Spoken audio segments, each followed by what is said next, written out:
In this video, I will be going over the Dark Knight Trilogy from Mr. Christopher Nolan, aka the pregame for The Batman with Robert Pattinson. I'm preparing myself for the discourse, where people are going to say so quickly that this new installment is better than The Dark Knight or something outlandish. Another reason I felt like this was worth watching was because, well, I haven't seen these since The Dark Knight Rises came out, which was 2012. Well, in 2012, I was 13. I'm assuming I've gained some sort of critical thinking skills since elementary school. Let's not waste any time. What does Mr. Nolan have for us?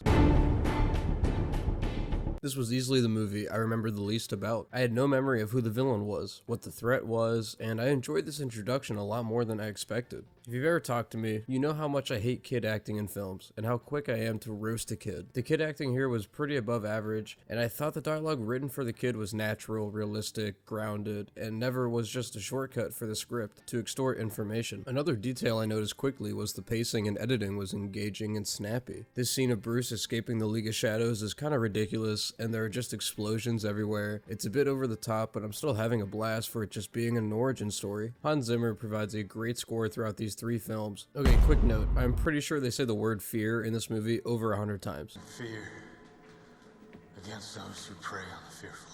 Manipulate the fears in others. To do you fear? Bruce establishes a lot of important relationships here with Alfred and Fox, which I have to mention these performances, mostly Morgan Freeman. Lucius Fox is honestly one of my favorite roles from him. He portrays this sense of loyalty that is only matched by Alfred, but the nature of their relationship makes it much more interesting. Alfred has to be loyal. Fox doesn't have to be. This movie, for the most part, has a great sense of tone and kind of started the dark, grimy superhero genre. I'm Batman.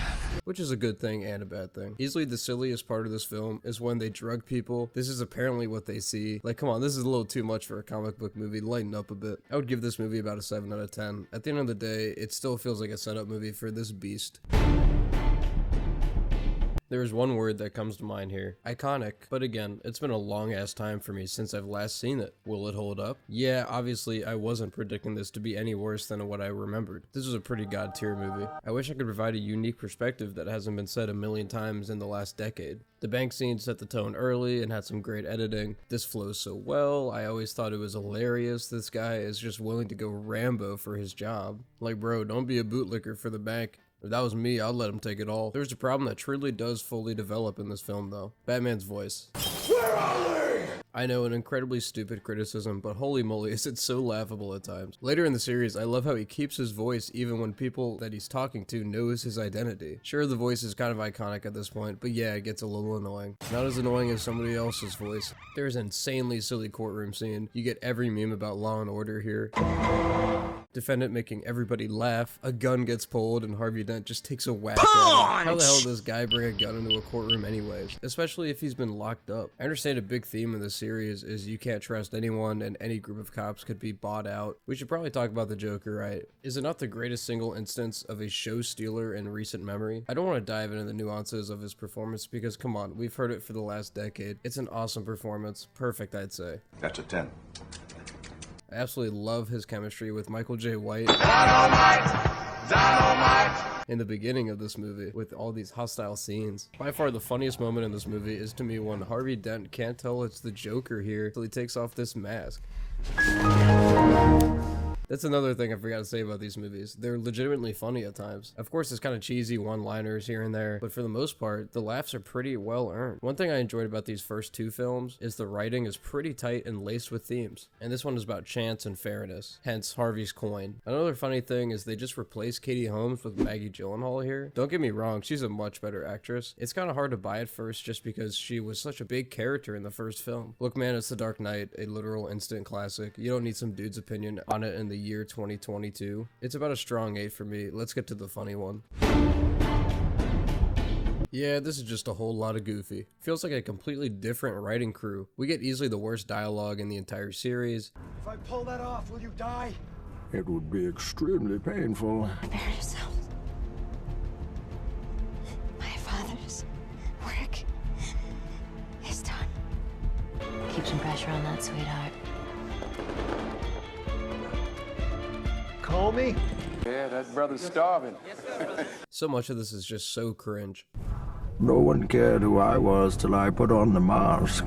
This is the weakest score so far, the most normie blockbuster script a Batman movie could even be, really. Somehow with a bomb with a 6-mile radius, I still felt no stakes. I won't just only crap on this movie, there are some positives here. I started to do some more research on this film before I got super passionate about hating it, and there are a few things here worth praise. The general consensus is that this film is loosely intertwined with a lot of themes and ideas from A Tale of Two Cities. I'll let you read into that more, but it at least shows me the writing crew was actually pretty focused. Bane for the most part is still a dope villain. There's a lot I dislike about him, but I'll hold off. I like the idea of him being born in essentially hell, this pit, and making Bruce Wayne escape the pit, even if that's the only reason why this movie is even called The Dark Knight Rises. I mentioned earlier that each of these films have a center theme. This one is alright, I guess. It's about the power of the truth and good lies. The main good lie being Harvey Dent not turning on the city. I like the parallel between the Dent Act and the Patriot Act. Like, holy crap, is the Dent Act awful. Men and women in the same cell. Look, it's extremely unfortunate that Heath Ledger died and most likely robbed us of having one more Joker performance. But this feels like a rushed band-aid fix. This is somehow the longest of the three, and there is so much fluff still. Right off the bat, it feels like they're trying too hard to make this a Batman movie, which was not what the last two films were. The last two films were crime thrillers that just so happened to include Batman. This is just straight up Batman, even though he's barely in it. They had to include Catwoman for some reason, had to turn a normal cop into Robin.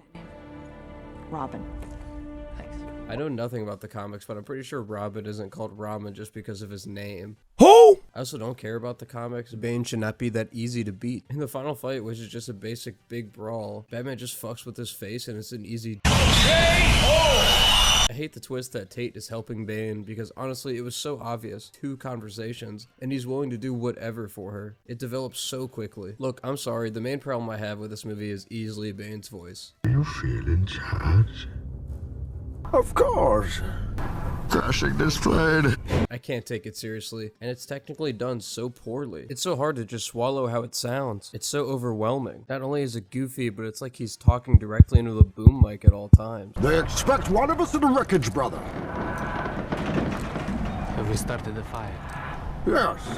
The fire rises. I guess this should have been a hint for Tenet. Absolutely trying to save water damage for this premises. We don't use sprinklers. In conclusion, this is a really goofy movie that is pretty hit or miss for me. I'd give this like a strong 5. Maybe I'm being too harsh on Bane's voice, but who cares? I'm excited for this new Batman. I'm less hopeful than others on this new Batman because, well, I'm not the biggest Matt Reeves fan. Hopefully Robert Pattinson can carry the entire project on his shoulders. What's your favorite from the trilogy? Did you get your tickets? Let me know. Thanks for watching, bum.